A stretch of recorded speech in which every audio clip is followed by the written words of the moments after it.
করছো দেবরজি? একা একা এখানে বসে আছো? কি হয়েছে তোমার? বাবিকে বলো। না ভাবি, কিছু না, এমনি বসে আছি। আজ আমার মন ভালো নেই। আমার দেবরের মন ভালো না? না না, এভাবে তো যাওয়া যায় না। বাবিকে সত্যি করে বলো, কি হয়েছে তোমার? যদি না বলো তাহলে কিন্তু বাবি রাগ করবো।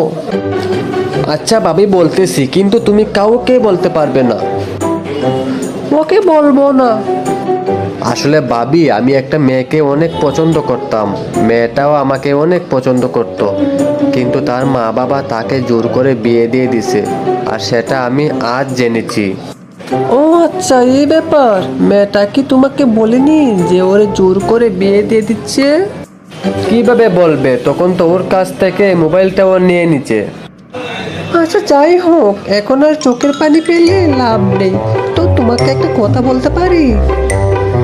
হ্যাঁ বলো ভাবি। তুমি বিয়ে করে নাও দেবরজি। এভাবে থাকলে তো তুমি শেষ হয়ে যাবে। ভাবি, ভালো মেয়ে পেলে ভাইয়াকে বলে বিয়ে ঠিক করে ফেলতে পারেন, তাতে আমার কোনো অসুবিধা নেই। আচ্ছা ঠিক আছে, তাহলে এখন আমি আসি, আমার হাতে না অনেক কাজ। ওকে ভাবি, যান।